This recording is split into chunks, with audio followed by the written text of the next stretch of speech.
અમદાવાદમાં રિવરફ્રન્ટ ખાતે ધરણા, સ્કૂલ સીલિંગને લઈને વિરોધ પ્રદર્શન કર્યું। નિયમોના પાલન માટે સમય આપવાની માંગ સાથે ધરણા ઉપર ઉતર્યા પ્રી સ્કૂલના સંચાલકો। 1 લાખથી વધુ વિદ્યાર્થીઓના અભ્યાસ પર અસર પહોંચી રહી છે તેવો દાવો। અમદાવાદમાં 700થી વધુ પ્રી સ્કૂલને તાળા વાગ્યા છે।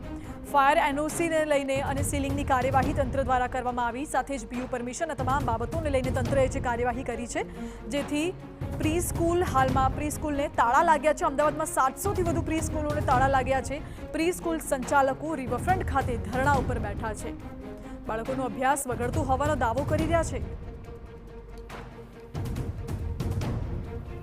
અમદાવાદમાં પ્રીસ્કૂલ સામે કોર્પોરેશન દ્વારા કરાયેલી સીલિંગ કામગીરીને લઈને અનેક જે મુશ્કેલીઓ છે તેનો સામનો કરવો પડી રહ્યો છે અને તે જ મુશ્કેલીઓમાંથી નિરાકરણ માટે જે પ્રીસ્કૂલ સંચાલકો છે તેઓ રિવરફ્રન્ટ ખાતે ધરણા યોજી રહ્યા છે। આપ સીધા જ દ્રશ્યો જોઈ રહ્યા છો પ્રીસ્કૂલ સંચાલકોના કે જે પ્લેકાર્ડ અને બેનર સાથે જુદી જુદી માંગ સાથે જે અહીંયા ધરણા છે તે કરી રહ્યા છે। સંચાલકો અહીંયા હાજર છે, સીધા તેમની સાથે વાત કરીશું। સર, વારંવાર રજૂઆત અને વારંવાર નિયમોની અમલવારીની વાત સાથે હવે ધરણા રિવરફ્રન્ટ ખાતે શા માટે જરૂર પડી?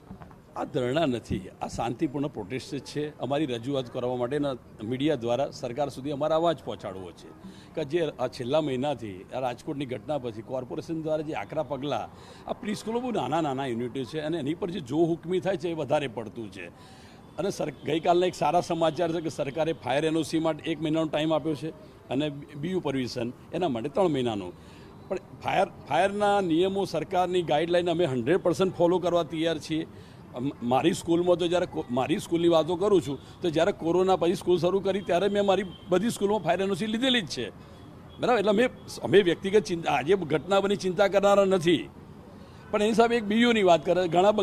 ઘણી સ્કૂલો અમારી રેસિડન્સમાં ચાલે, ઘણી કોમર્શિયલમાં। તો જે બીયુ મળેલા છે રેસિડન્સમાં રેસિડન્સ બીયુ મંજૂર કરો, કોમર્શિયલમાં કોમર્શિયલ બીયુ મંજૂર કરો, તો આ તકલીફો ઘણા લેવલે ઓછી થઈ જાય।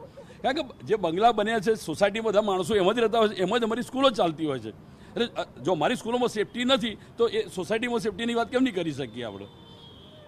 એટલે અને બીજું, એ જે બીયુ આપ્યા છે આપણે કોર્પોરેશન દ્વારા જ અપાયા છે, ઓડા દ્વારા અપાયા છે, જે એરિયા મુજબ હોય। એટલે અને લાસ્ટમાં કરવું હોય તો સ્ટ્રક્ચર સ્ટેબિલિટીના રિપોર્ટો કરાવરાવો કે ભાઈ આ બિલ્ડિંગની જે મજબૂતાઈ છે, કોઈ જોખમ તો નથી ને બાળકો માટે, એ બધું જ કરવા અમે તૈયાર છીએ। સમયની સાથે સરકાર આપણી છે, અમે સરકારના છીએ। જે પણ આપસમાં બેસી ચર્ચા કરી એટલા માટે અમે ધીરે ધીરે કોર્પોરેશનના ઓફિસરો, વોર્ડના ઓફિસરો, એજ્યુકેશન મિનિસ્ટર, સીએમ સાહેબ, એજ્યુકેશન સચિવ, આ બધાની મુલાકાતો લીધી, એમના સલાહ સૂચનો લેતા ગયા। એમાં ઘણું બધું જ્ઞાન અમને પણ મળતું ગયું અને એ જ્ઞાન લેતા સ્ટેપ બાય સ્ટેપ અમે પણ સુધારા કરીએ છીએ।